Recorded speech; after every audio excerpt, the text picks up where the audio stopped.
Então, a minha proposição é fazer uma apresentação de meia hora, 40 minutos, sentindo como vocês também reagem do lado de vocês, desse lado, e aí abrir para algumas questões. Mas, se alguém tiver... Olha, estou travando, né? Parece que eu estou travando, né? Tá um pouquinho, mas estamos conseguindo compreender você. Conseguem ouvir? Se piorar, Eide, você me dá um toque, se você ficar aí mais um pouquinho, porque aí eu tiro a imagem até estabilizar de novo, tá? E na medida em que as pessoas vão entrando, tá, o áudio está normal, é bom saber, me ajuda bastante. Na medida em que as pessoas entram, também cria uma instabilidade. Impressionante, né? Porque eu aumentei a velocidade do processador, mas a coisa continua ruim aqui no bairro. E aí vocês, se tiverem alguma questão ou pergunta, por favor, façam, tá? Que eu vou ter prazer em responder e tá nessa meia hora, 40 minutos, trocando com vocês também. Eu vou tirar minha imagem por um tempo. Tudo bem, Eide? Porque me incomoda ver todo mundo parado. Posso tirar minha imagem? Vocês podem ficar um pouquinho? Fiquem com a imagem, por favor. Estão me ouvindo, né? Giovana, você que foi a primeira a dar bom dia, está me ouvindo? Tudo bem, sim, obrigada. Gente, primeira coisa, dramaturgia não é só escrita de peças teatrais. Essa talvez seja a definição mais primária, mais convencional, mais romanticamente antiga, que acompanha a ideia de o que é dramaturgia. Bom, tem até desvios, né? De dizer, por exemplo, lembro de vários casos, mas da morte recente, né, do Tarcísio Meira, que disseram um dos nomes mais importantes da dramaturgia brasileira morreu. Mas ele não era exatamente um dramaturgo, né? Não era um dramaturgo como um dramaturgo visto de forma convencional, aquele que escreve peças. Ao mesmo tempo, pode ser isso, porque dramaturgia não é apenas escrita de peças. E eu considero, até pela paixão que eu tenho pelo campo dramatúrgico, que é um modo de legitimar minha existência. Dramaturgia é um modo de ver a vida, é um modo de pôr mais vida na vida, é um modo de fazer raio-x e ultrassonografia da própria vida. É um modo de observar a vida, é um modo de linkar-se à ideia de vida. E isso tem legitimado há mais de 30 anos a minha existência. E o que é esse modo de ver a vida? Não é romântico, não é um modo aleatório, o meu estado é um estado que se conduz de outra forma. É sim, é um estado que me conduz de outra forma. Vocês estão me ouvindo? Está tudo bem? Eide? Está dando para ouvir, sim, né? está dando para ouvir. Tá. Perfeito. Então, tá, ótimo, obrigada. Depois eu tento abrir. Ótimo, obrigada, gente. O que é esse modo para mim de ver a vida? E eu instilo isso como categoria de ensino mesmo, de compartilhamento, de troca com estudantes de dramaturgia, manhã e tarde, há 11 anos. Só que isso vem sendo cada vez mais, para mim, bem elaborado, né? Bem formulado, para que eu tenha um ponto de vista sobre este modo de ver a vida. Por exemplo, na dramaturgia escrita, então voltemos a uma ideia convencional do que seja dramaturgia, escrever um texto de teatro. Eu trabalho com a ideia do sistema ternário, ideia de começo, de meio e de fim. Mesmo que seja um fim em aberto, um fim suspenso, ele é um tipo de fim, porque tem um momento em que o horário do espectador termina ali, naquele evento. Então, uma peça de teatro, uma proposição dramatúrgica, ela tem um começo, meio e fim, ou seja, ela, de alguma forma, trafega no que eu chamo de um sistema ternário. Eu não sei se eu chamo assim ou se eu vi isso em algum lugar, em algum momento da minha vida, li sistema ternário e uso sistema ternário, mas não saberia a fonte. Então, eu uso a ideia de 3 partes para a composição de uma peça de teatro, né?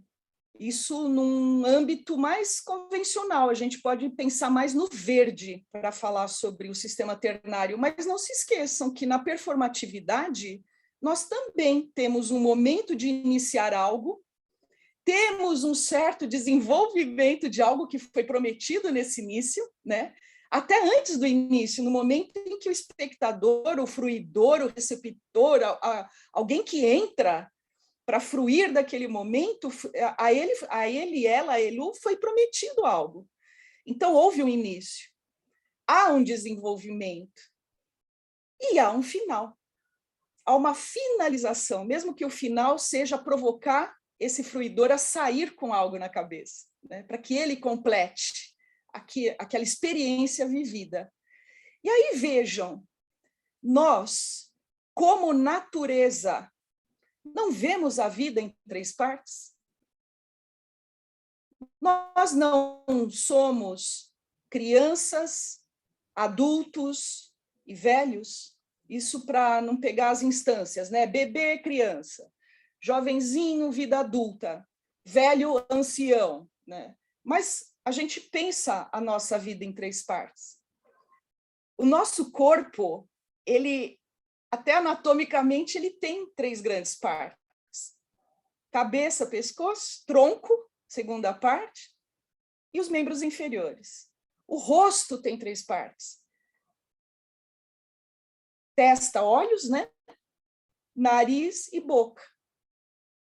Gente, ontem eu estava pensando com os estudantes do Verde que um almoço ou um jantar, vamos dizer um jantar, répondez s'il vous plaît, RVSP, tem 3 partes, no mínimo, porque a pessoa senta numa mesa, há uma abertura com o famoso ou consomé, salada. Isso é uma abertura, isso não é o prato principal. O desenvolvimento é o prato principal, é o prato quente. E aí há uma finalização, há um fim, né? Há um antes de sair da mesa, que é a sobremesa. Então, a vida ela está sendo regida em 3 partes.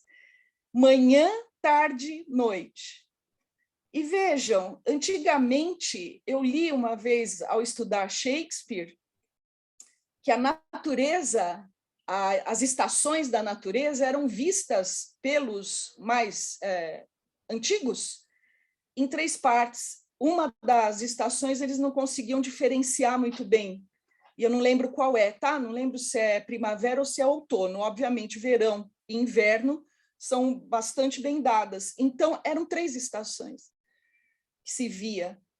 Não é à toa que o teatro é muito regido pelas os 3 atos, né? Os 3 atos, mais o prólogo e o epílogo que foi caindo no decorrer dos séculos. Então, esse é um modo de ver a vida. É um modo.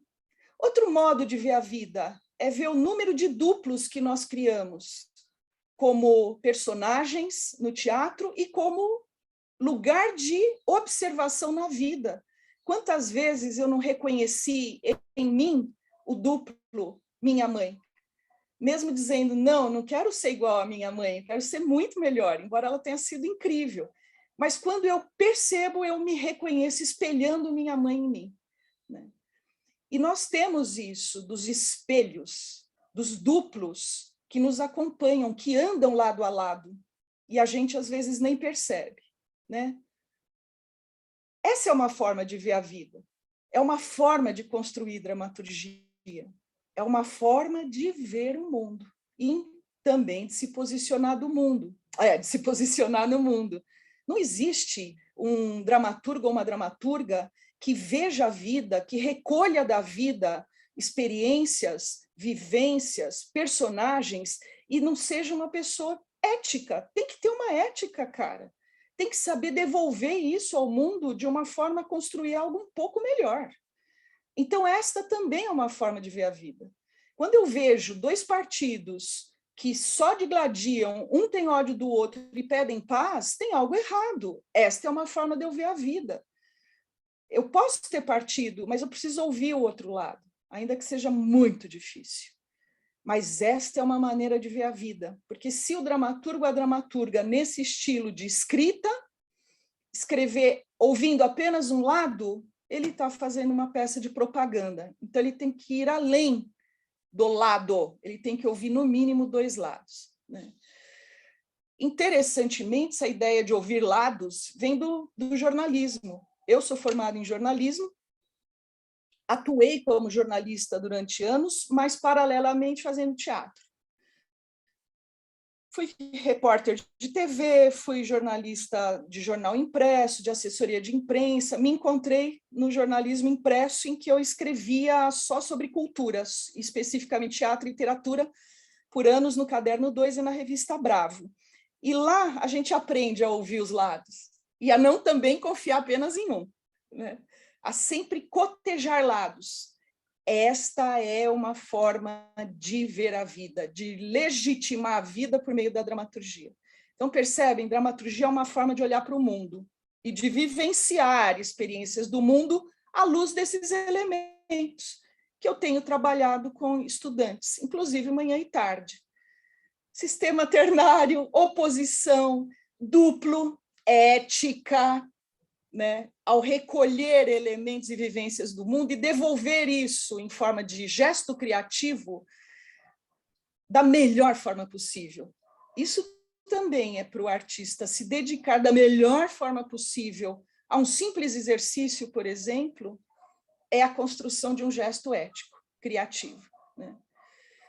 Bem, a ideia de dramaturgia, se a gente tirar a palavra principal de dramaturgia, que é drama, ela vem do grego, drame, que significa ação.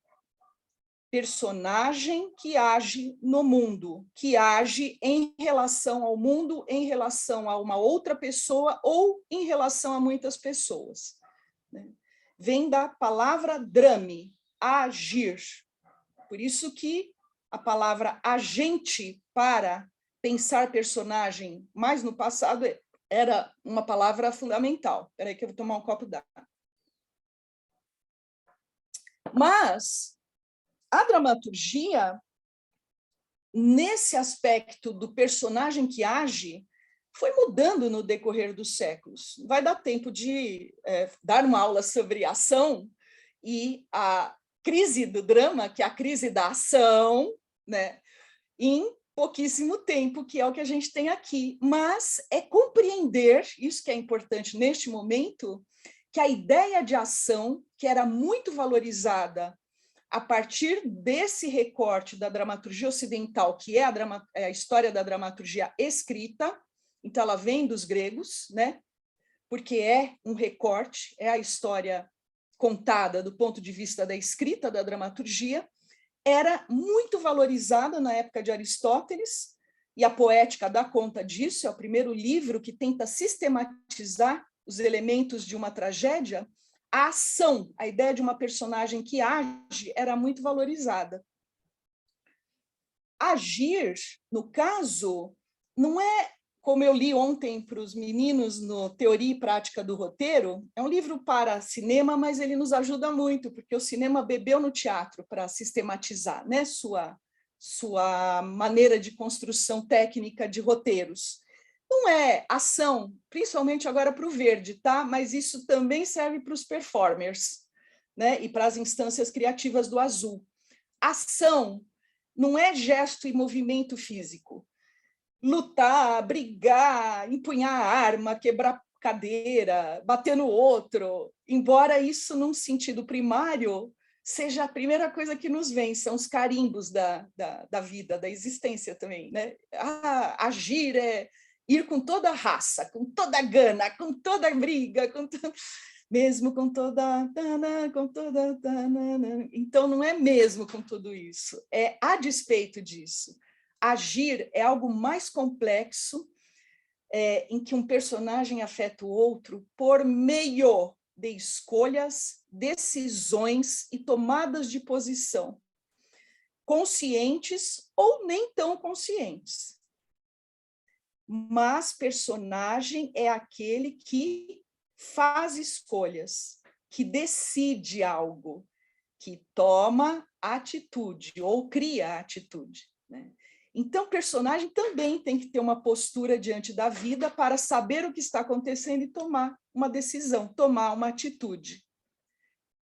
Porém, essa ideia de ação, ela foi mudando no decorrer dos anos, das décadas, dos séculos, e começa a ser paralisada. A ideia de ação para uma personagem começa a ser paralisada. Então, vejam, para Beckett e Brecht, o importante não era a personagem agir e eu me comover como espectadora, me identificar com aquela heroína ou com aquele herói que age sem parar. A ideia é que nós paremos a ação e reflitamos sobre as consequências das ações. Então, é uma dramaturgia, no caso da escrita, que começa a valorizar outros aspectos do fazer teatral, né? Da construção poética de uma cena, e passa a ser uma cena muito mais crítica e reflexiva sobre as consequências das ações nefastas do ser humano, que causa guerra, que pelo conhecimento não chegou à famosa verdade e ao bem-estar integral da humanidade, e a ação passa a ser um lugar de reflexão crítica e paralisia. Paralisia no sentido da personagem parar de agir. Por exemplo, no simbolismo, que foi um movimento de poetas, Maeterlinck é a expressão maior dessa dramaturgia escrita simbolista, ele era belga, né, mas muito valorizado na França, escreve peças cujas personagens não saem do lugar, literalmente. Literalmente. Elas não conseguem tomar decisão. Elas não conseguem empunhar a tal da arma simbólica para afetar o outro. Mas elas falam sobre essa dificuldade, sobre esse medo. Não se esqueçam que se estava à beira de uma Primeira Guerra Mundial, que viria em 1918, e a gente está falando no final do século XIX, né? Nessa virada em que o clima já não era um clima favorável à ideia de uma ação que geraria boas consequências ao ser humano. Então, a ação vai paralisando, Maeterlinck faz peças maravilhosas em que não se age, o personagem pensa, fala, mas não impunha a ação, ele não faz progredir o tempo e nem o espaço, e outros elementos é que passam a ser valorizados. O sobrenatural, a luz, valoriza-se a beleza da palavra, valoriza-se o corpo em cena, sem movimento. Então, são outros aspectos da dramaturgia que começam a serem levados em conta. E aí, essa dramaturgia progride a ponto de resultar em Beckett, Brecht e no que o Lehrmann, no teatro pós-dramático, vai dizer, num pós-drama, numa não existência mais do drama, numa não existência mais da ação. O Zonde também vai colocar questões relacionadas à crise do drama. Então, a dramaturgia escrita ela passa a mudar seus vetores construtivos, valorizando muitas outras questões e muitas outras instâncias criativas, né? Agora, eu não vou falar de muito teórico e tal, mas eu gosto muito do Jean-Pierre Sarrazac, principalmente na Poética do Drama. Eu esqueci o nome inteiro do livro, mas está por aqui, está nas minhas confusões. Poética Moderna do Drama, que ele vai dizer, não, espera um pouquinho, Poética do Drama Moderno, Giovanna, de que curso você é, Giovanna, por favor? Que bacana. Poética do Drama Moderno, atuação, e ela riu, né? Porque ela conhece o livro. Que bom que você conhece, que legal, Giovanna, obrigada, meu amor. Ele vai dizer, não, há um lugar em que o drama não está morto. O drama não acabou. O drama ele pode ser visto de forma nova, num hibridismo de linguagens em que a força dramática, ou seja, a força da ação, sobretudo por meio dos diálogos, né?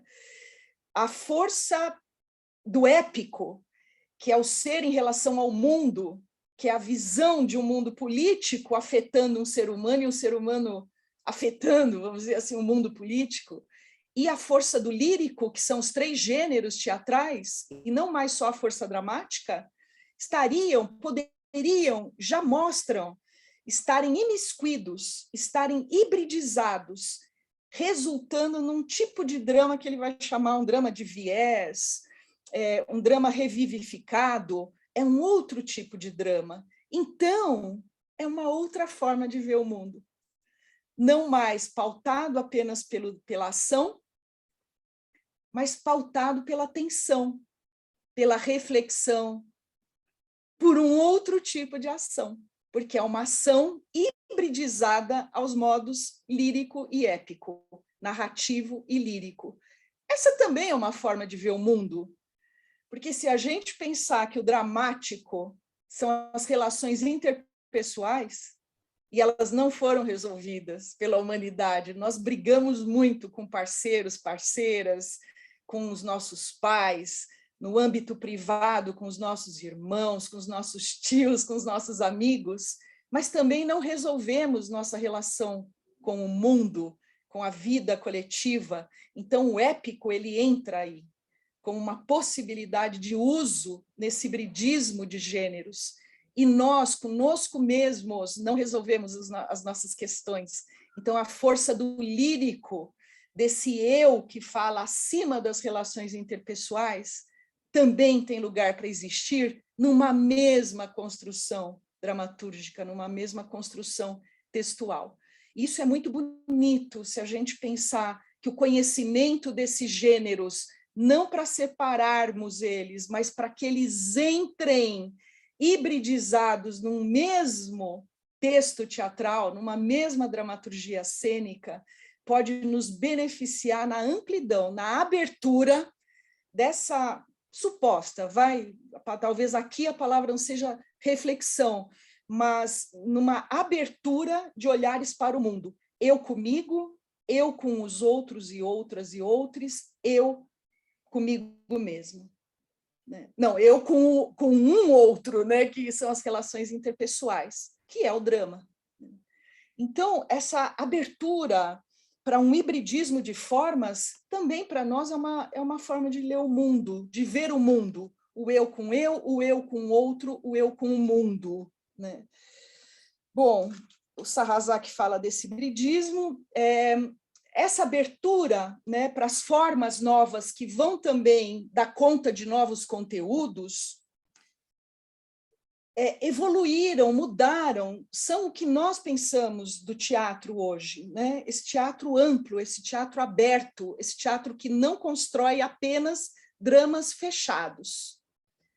Ao mesmo tempo, começou-se também uma mudança na dramaturgia.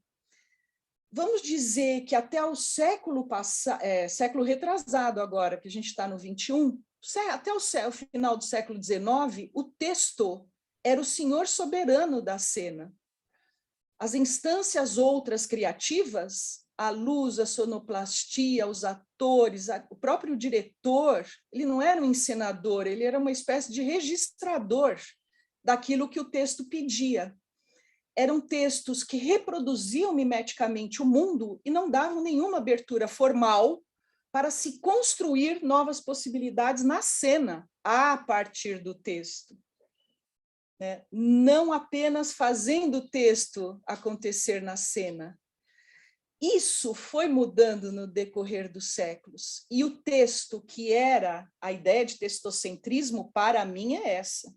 O texto ser o soberano da cena, porque ele não oferecia abertura formal para se encenar o texto de formas variadas, de formas possíveis outras, não apenas que copiassem, reproduzissem o mundo, entre aspas, como ele é. o texto, no decorrer dos séculos, passou a ser mais um elemento da cena, e não o principal elemento da cena. Então, as dramaturgias outras, da luz, do ator, a dramaturgia do espaço para o cenógrafo, muito importante. Figurino tem dramaturgia. Encenador, ele cria suas dramaturgias.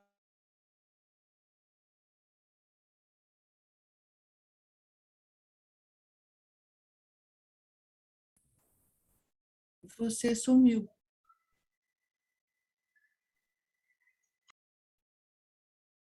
Gente, caí, mas voltei. Sorry. Quer dizer, a culpa é da rede, não é minha, né?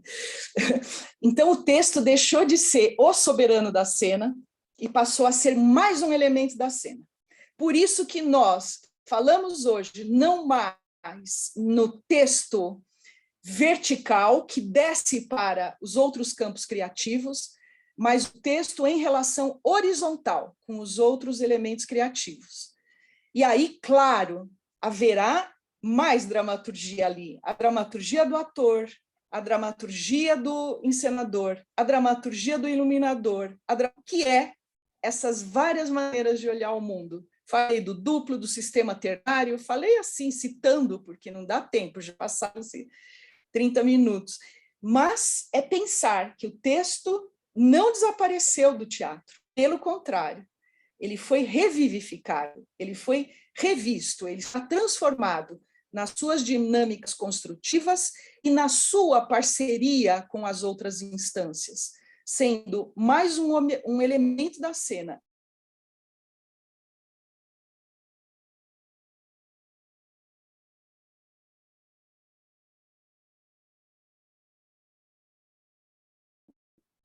E não o principal elemento da cena. Vocês conseguiram ouvir esse final? Jade, estou vendo você daqui, estou perguntando para quem eu estou vendo. Você ouviu? Desculpa, mas eu não ouvi o final, perdão. Você ficou mudo. Foi. Se puder, sim. Por favor. Deixa eu ver o que vocês escreveram aqui. Caí, mas voltei. Perguntei se vocês ouviram esse final. O final é uma... Não, também não ouvi. Tá, perfeito.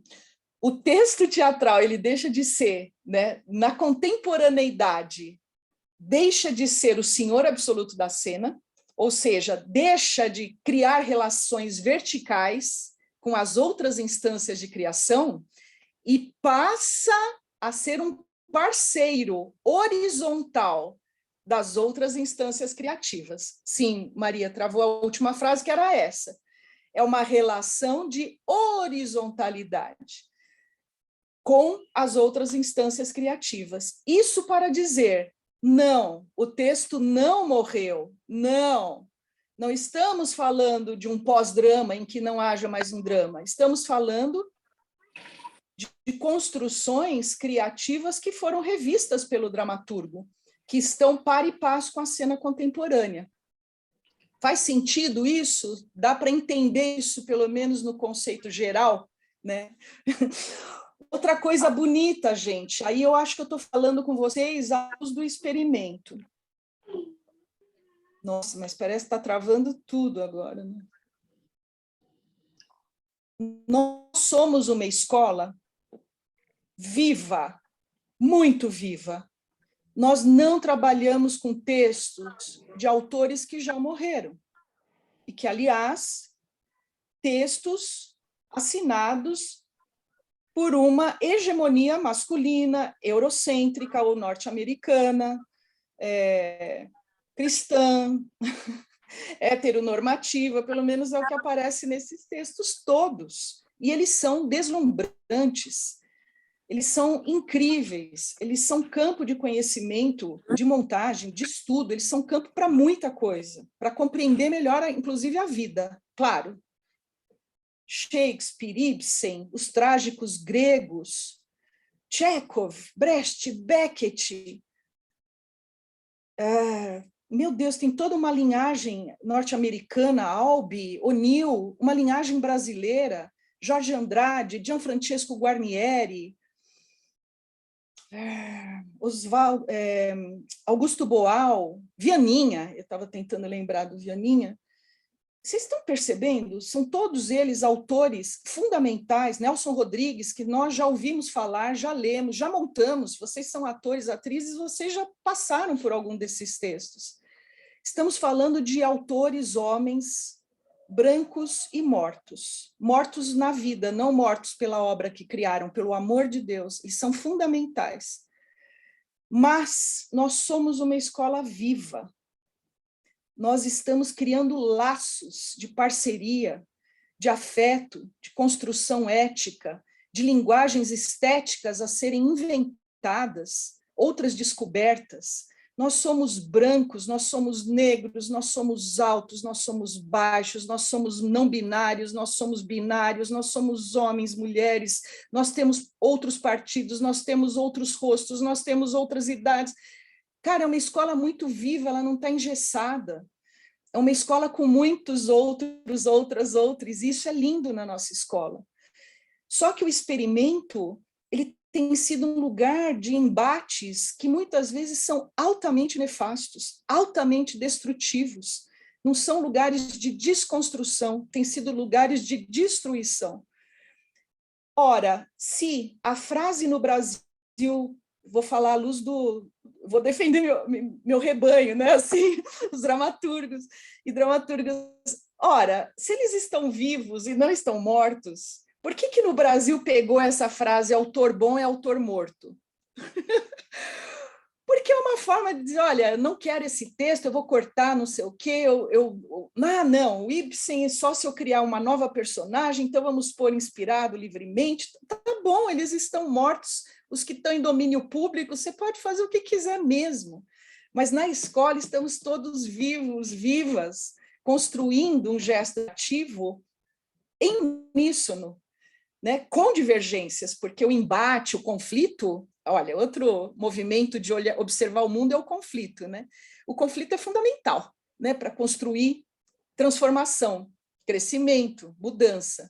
Mas tem que ser um conflito que possa ser pensado à luz de um crescimento real. Então, muitas vezes, os dramaturgos que são também dramaturgas e dramaturgos que estão iniciando, eles ficam muito nessa linha de frente para cumprir expectativa. E há, muitas vezes, uma destruição muito prévia de um texto que também é frágil. Como é frágil o início de uma construção de luz, de sonoplastia, de atuação, de técnicas de palco, é o início. Então, assim, só para terminar, e aí abrir para a gente conversar um pouco, se vocês quiserem, perguntar, temos essa abertura para aceitar o outro, a outra, em processos de conflito e desconstrução, mas tentar evitar destruições e falta de escuta que não nos levam a nada. À luz da dramaturgia, vamos tentar ter cuidado para que o dramaturgo e dramaturga também possa crescer no processo, sem que ele, não sendo ainda um profissional, não se crie a expectativa deles trazerem um texto que revolucione a carreira de vocês, digamos assim, a carreira de todos e todas, né? Então, que cuidados nós podemos ter com aquele que está vivo? E mais, hein, gente, que isso é muito bonito por parte da SP. O autor, no caso de dramaturgia textual, está na sala de ensaio, construindo junto. E tem ainda o dramaturgista, que talvez num outro momento eu possa falar, ele não é o criador da escrita, ele é um crítico, um pensador, ele é um ponto de apoio crítico na sala de trabalho e com o dramaturgo. Bem, gente, essa ideia do autor vivo e não do autor morto, ser bom, né, para a sala de ensaio, as novas vozes que vêm surgindo no teatro contemporâneo, mais mulheres escrevendo, mais grupos que não tinham acesso e voz à dramaturgia, fazendo textos brilhantes, vozes negras, vozes trans, vozes não binárias, vozes, já falei, das mulheres. Algo está mudando. Novas vozes têm vindo à tona. A escola valoriza muito isso também, ainda que incorramos em muitos problemas, erros, dificuldades, porque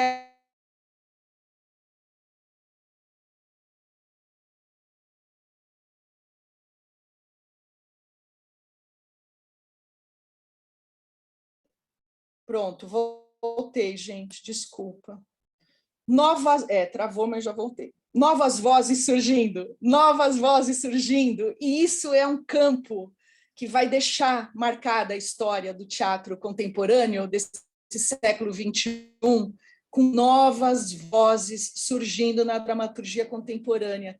Então, nós precisamos, todas as instâncias criativas, em horizontalidade, nos respeitarmos, mas no sentido de não impedirmos o conflito e a desconstrução, porque é isso que vai nos levar a um crescimento, né? Acho que é assim isso que eu queria falar. Comi um pouco do tempo da troca, mas também porque caí algumas vezes. Peço desculpas em nome da Claro, da NET Claro. Vamos ver se piora eu pôr a imagem aqui, ou não, se não muda nada, porque eu já estou caindo mesmo sem imagem. Gente, quero agradecer quem está aqui junto, quem está escrevendo, quem está rindo, quem está brincando, quem está com a carinha que me estimula muito, essa retroalimentação, ainda que à distância. E quero saber se alguém tem alguma pergunta, alguma questão, ou se tiraria alguma parte do que foi falado como lugar de continuarei pensando nisso. Gostaria muito de ouvir essas áreas que estão Oi, aqui Marici. hoje comigo. Tudo bom? Quem é? Bom dia. Oi, Eu sou minha Nina. linda. Oi, Nina, tudo bem? Tudo Atuação, bem. Nina. Atuação. A disciplina de escola de teatro é a minha primeira experiência estudando teatro. Eu venho da música, então eu sou bem crua no que diz respeito a arcabouço teórico mesmo, em qualquer área do teatro, tanto na atuação quanto no que diz respeito à sonoplastia, iluminação, dramaturgia. E do semestre passado para cá, me chamou a atenção a apresentação da figura do dramaturgista, né? Que eu conheci o dramaturgo e não conheci o dramaturgista. E hoje você elucidou para mim esse ponto da função do dramaturgista, apesar de eu já ter vivido por causa da experiência de núcleo. Enfim, o que eu queria te pedir era recomendação de conteúdo De teórico, leitura. de uma bibliografia, Perfeito. de por onde começar Eu a te passo, estudar. inclusive, sim. Nina, além das aulas do Antônio Duran, que é o dramaturgista da Vertigem e já está conosco há alguns anos, e a Bruna Menezes, que também é dramaturgista do Teatro da Vertigem, ela também está conosco esse semestre, em aulas para o Verde e Azul, e eles têm toda uma bibliografia que constrói pensamento para o dramaturgista. Tem um livro especificamente sobre dramaturgismo, que, olha, foi incrível, assim, no segundo ano de escola, alguém me ofereceu uma cópia desse livro, e aí eu fui atrás, li, né, claro, e fui atrás da autora do livro, que é a Ana Paz. Ela é uma portuguesa, e ela veio dar curso nas boas épocas de muita grana na escola. 9 horas, não, né, gente? Hã? Alguém perguntou alguma coisa, mas não foi para mim. Vocês estão me ouvindo? Tá tudo bem? Tá. Eu te mando, é o Discurso da Cumplicidade, Nina. Tá. E olha que título lindo. Talvez você tenha que escolher um capítulo ou outro para entrar nas questões do dramaturgismo, mas é o Discurso da Cumplicidade. Então, o dramaturgista, ele é um cúmplice da construção poética da cena, ativo em vários campos do conhecimento e das instâncias criativas, né? Você põe o seu e-mail aqui para mim, e aí você manda para quem mais quiser, tá?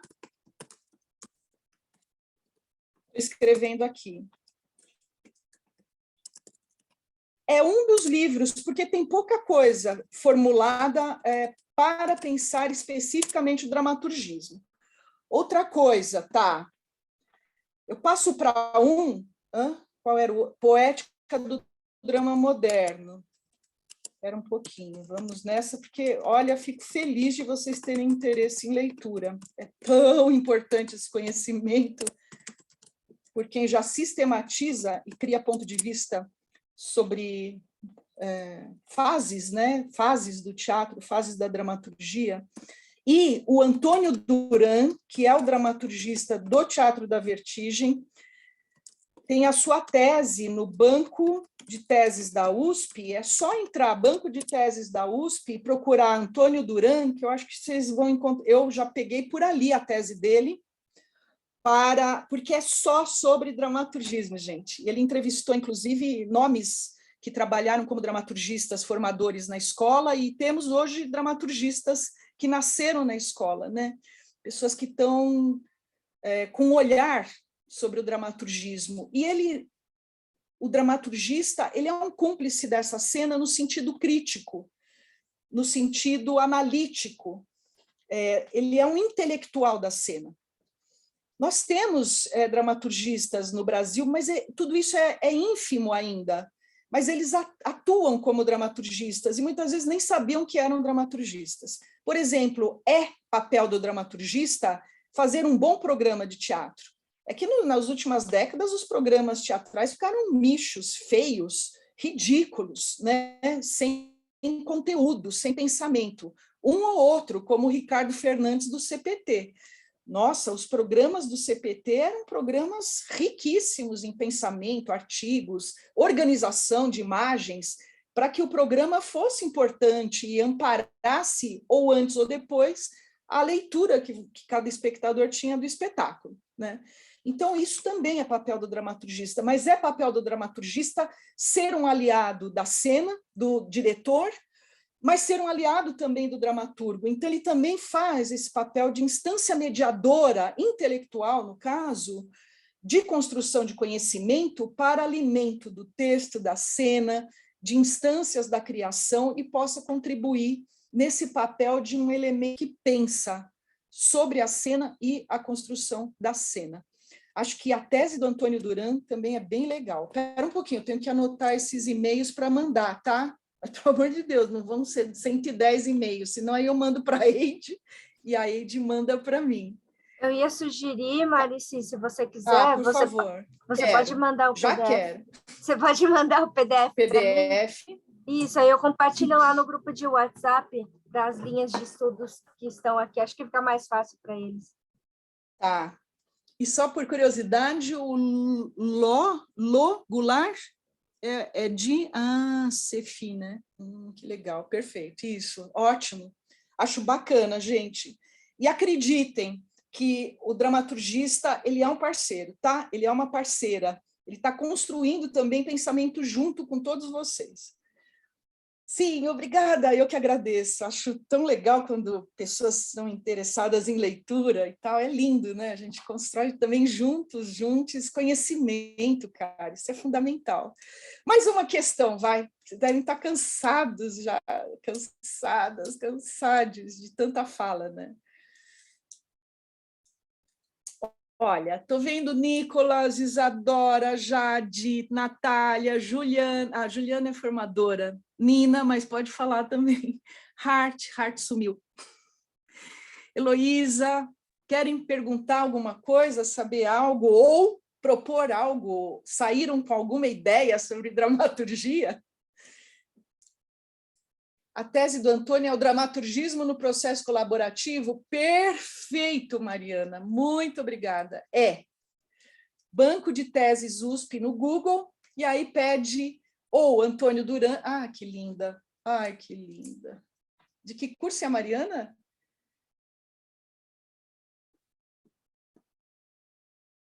Atuação, muito bom, lindo, lindo. É essa tese. E, nossa, é muito rica, porque é muito também do Brasil, né? O que se faz hoje no Brasil em termos de dramaturgismo. Eu que agradeço. Deu para... Arrasou, obrigada, Mariana. Deu para vocês tirarem algo assim desse papo hoje? Alguma coisa fica? Se quiserem escrever? ou falar. Valeu, Isadora. Sim. Deixa eu fazer uma pergunta. Por favor, Edilene. Na aula inaugural, Iluminação. você falou uma coisa que reverberou de um jeito que não saiu mais da minha cabeça. Você falou sobre a ocupação de lugares vazios, mas ou encontrar, ou buscar esses lugares vazios que nós olhamos estão vazios e, na verdade, eles estão cheios de alguma coisa que nós não sabemos o que é. E eu fiquei um tanto quanto fascinada e um pouco perdida, porque eu não sabia exatamente o que buscar para ler ou para preencher o vazio. Eu fiquei um pouco Mas perdida. olha que loucura, porque eu não lembro dessa colocação. Você lembra a circunstância? Eu estava entrevistando a Tânia, do Oi Nós Aqui? Não estava. Ah, Foi mentira! Foi junto. Foi nesse Foi momento, dia, não foi nesse momento. nas nossas... falei dos lugares vazios? Como é que você recebeu isso? Eu não lembro da circunstância, do contexto. Vocês falaram sobre ocupação, e ela estava falando sobre a ocupação das ruas, né? Então, como é que era a ocupação das ruas, e você citou o ator, o autor, o dramaturgista, o iluminador, todo mundo que busca a ocupação de lugares vazios e às vezes julga meio mal, assim, que aquele lugar ali está vazio. Não, ele não está vazio. Ele só está cheio de alguma coisa que você não está vendo. E aí foi citado ruas e espaços públicos e coisas assim que talvez nós não víssemos. E isso eu acho que foi uma fala... Sim, muito lindo, porque eu acho que essa foi uma fala da Tânia, sabe? De como fazedor de cena, né? Fazedor teatral, conseguir ver nesses espaços que aparentemente não são teatrais, que são os espaços públicos, e muitas vezes desabitados, né? Abandonados, esquecidos, digamos assim, lugares cheios de invenção, cheios de luz, cheios de som, cheios de corpos. Não sei se é um pouco isso que ela estava falando, mas eu também penso, às vezes, na cenografia como esse espaço vazio, penso porque leio, não sou cenógrafa, né? Mas amo quando um espaço teatral é vazio, como era Por Elise, que é uma peça, uma montagem antológica, sob a dramaturgia da Grace Passou com o grupo Espanca de Minas. Foi assim que eu conheci o nome Grace Passou, o trabalho da Grace Passou, e era um espaço vazio, mas cuja encenação daqueles corpos habitava o espaço construindo mundos, construindo relações de vizinhança. Não precisa de cerquinha e telhadinho para dizer, olha, esta é uma vizinhança, né? Um espaço de vizinhança. São os corpos que traziam isso e o texto trazia isso. Esse é um texto muito shakespeariano, porque como o teatro elisabetano, na época de Shakespeare, né? Existe ainda em Londres teatros elisabetanos, mas são espaços com muitos limites de altura, de 2 andares, enfim. Então, os corpos traziam as cenografias na fala e na postura, nas relações que o Antunes gostava muito de falar, na proxêmica, que são as relações hierárquicas, entre aspas, hierárquicas, né? No espaço físico. Então, se você tem intimidade com alguém, você pode, como ator, estar perto desse alguém. Se você não tem, há uma distância. Se você está discutindo com alguém e quer brigar fisicamente com você, você vai se aproximando desse alguém. As relações, por exemplo, entre pessoas que não se conhecem são uma, entre pessoas que se conhecem, elas vão se modificando, né? Elas vão criando outras proposições no espaço. Então, não é isso que eu falei, tá? Mas eu acho, mas eu aproveito e falo isso agora, porque os espaços não convencionais, Edilena, eles permitem que os corpos sejam mágicos, que os textos sejam mágicos, que a luz seja mágica, que a sonoplastia seja... É um escândalo de boa, sim, Mariana, Por Elise, que as instâncias criativas tragam, e a própria cenografia, né? Porque tem uma cenografia do espaço, né? Que é pensada hoje não como telão, né? Mas como relações naquele espaço convencional ou não convencional, né? Acho que o Márcio Abreu, gente, faz muito bem isso também nos espetáculos, sobretudo últimos, em que são os corpos o material de cena mais espetacular, assim, né? Eu vi também língua brasileira e tem toda uma cenografia, hein, gente, não estou falando que eu não vejo a cenografia, pelo contrário, eu vejo uma cenografia inventiva nesses espaços vazios, que trazem muito mais elementos, acessórios, objetos, do que aquela antiga cenografia pesada, né? Ela tinha que se impor ali de uma forma muito explícita, digamos assim, né? Não sei se foi isso que eu falei dos espaços vazios. E tem cenografias também mais pesadas, mais explícitas e que funcionam, são incríveis, porque o espetáculo está pedindo aquilo naquele momento, né? Ah, meu Deus, eu acho que eu não respondi a Edilena, mas aproveitei para falar outra coisa. Respondeu sim, provocou mais. Obrigada, tá? E obrigada pela Obrigada. pergunta. Gente, temos 3 minutos. Estou vendo Natália, Shirley, Nicolas, Harth, Heloísa. E aí, querem falar algo, perguntar algo? Vamos fechando, então? Mareci, me surgiu aqui uma coisa que Sim. foi assim, tudo que acolhe o teatro é dramaturgia, inclusive o público, né? Que vai levar Perfeito. essa dramaturgia para fora do teatro, ser na Sim, rua, ele é responsável por propagar essa dramaturgia e levar da maneira como chegou nele, né? Então, me surgiu essa frase aqui, tudo que acolhe o teatro é dramaturgia. Tudo que o quê? Só repita, por favor. Tudo que acolhe o teatro é dramaturgia. Tudo que acolhe, e tudo que o teatro acolhe também é dramaturgia. Eu estou pensando a mesma frase ou eu inverti o sentido dela? Porque também aquilo que o teatro acolhe deve ser dramaturgia. A dramaturgia de cada instância. Perfeito. Porque dramaturgia não é só palavra.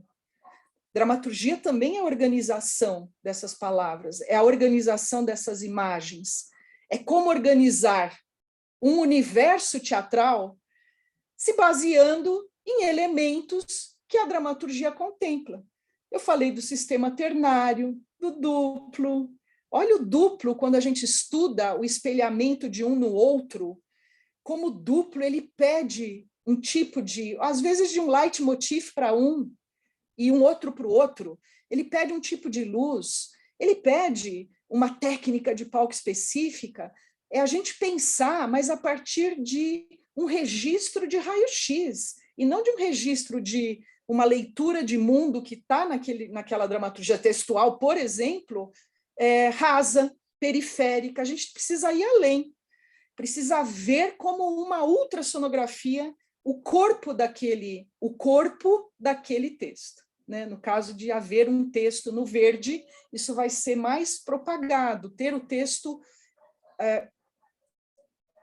O fato do texto surgir antes não significa que o texto está se impondo, ele continua sendo um elemento organizador, um elemento horizontal. É a maneira como esse texto está sendo escrito que determina se é um textocentrismo ou não, e não o momento em que ele chega.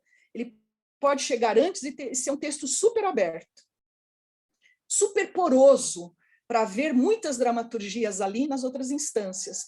E pode ser um texto que chegue depois, mas ele é tão fechado, ele reproduz o mundo tão mimeticamente, sem abertura para as outras instâncias interferirem, a não ser colocarem o que já está escrito, que aí esse texto pode ser um texto que a gente possa dizer textocêntrico, porque ele chega muito fechado, né?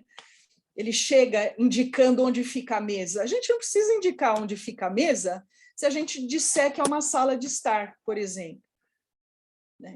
Então, a dramaturgia ela deve chegar menos contaminada pelos fechamentos e muito mais porosa e aberta para ampliar as visões de mundo de cada instância criativa. Gente, 11h01, eu travando adoidado, mas valeu a pena porque vocês são incríveis, achei assim, poder ver as carinhas também me deixou feliz. Às 11 vocês já estão entrando em outra sala, eu acho, é isso? Boa sorte, força para todo mundo, obrigada, queria ouvir mais, queria trocar mais, espero que a gente consiga no decorrer dos encontros e das aulas, tá? Valeu, eu que agradeço. Força para nós, gente. E um bom sábado, um bom fim de semana. Se cuidem, tá? Legal, gostei do encontro. Obrigada, valeu também. Vocês são lindos, lindas, lindes. Maravilha. Obrigada, valeu. Obrigada. Bom fim de semana também. Tchau. Valeu.